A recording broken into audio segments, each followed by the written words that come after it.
Hello friends, இன்றைக்கி நாம் கொள்ளு பொடி எப்படி பண்ணுறதுன்னு பார்க்கலாம். நான் ஒரு 300 கொள்ளு எடுத்துட்டுருக்கேன். 300 கிராம். இதை நல்லா நம்ம வறுத்துக்கலாம். கொள்ளை நல்லா சுத்தம் பண்ணிவிட்டு வறுத்துக்கங்க. அதில் ஏதாவது மண் கட்டி ஏதாவது கல் ஏதாவது இருக்கும், அதெல்லாம் க்ளீன் பண்ணிவிட்டு அழகாக நீங்கள் வறுத்துக்கலாம்.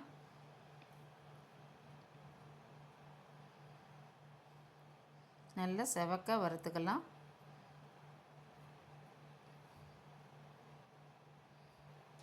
நல்லா வாசனை வந்துடுது. இப்போ எடுத்துக்கலாம்.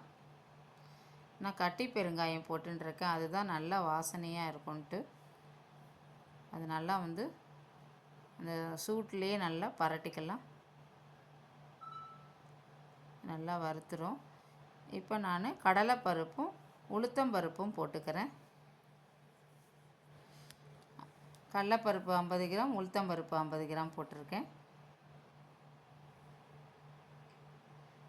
300 கிராம் கொள்ளுக்கு 50 கிராம் கடலைப்பருப்பு, 50 கிராம் உளுத்தம்பருப்பு. இது ரெண்டுத்தையும் நல்லா வறுத்துக்கலாம். எண்ணெயெல்லாம் விட வேண்டாம், எண்ணெய் விடாமல் தான் வறுத்துட்டுருக்கேன் நான். நல்லா செவக்க வறுத்துட்டோம். இப்போ நான் காரத்துக்கு தகுந்த மாதிரி நீங்கள் மிளகாய் வத்தல் போட்டுக்கோங்க. இது ரொம்ப காரமாக இருக்குங்கிறதுக்காக தான் நான் ஒரு 6-7 மிளகாய் போட்டுருக்கேன்.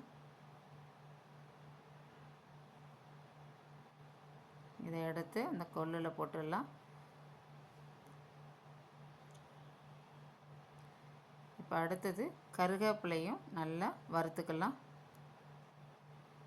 நல்லா வாசனையாக இருக்கும்.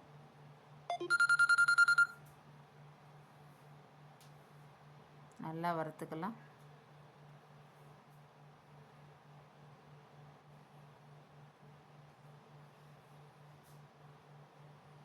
இந்த ஈரப்பசை போன உடனே நம்ம ஆஃப் பண்ணிடலாம். இதெல்லாம் சித்து ஆறட்டும். ஆறின உடனே நம்ம பொடி பண்ணிக்கலாம்.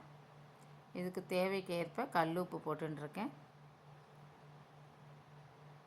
நல்லா ஆற வச்சுட்டு இப்போ நம்ம பொடி பண்ணிக்கலாம். ரொம்பவும் நைஸாக பொடி பண்ண வேண்டாம். கரகரன்னு பொடி பண்ணினீங்கன்னா நல்லாயிருக்கும். சாதத்தில் பசைஞ்சு சாப்பிட இட்லி தோசைக்கும் சூப்பராக இருக்கும். தேங்க்யூ.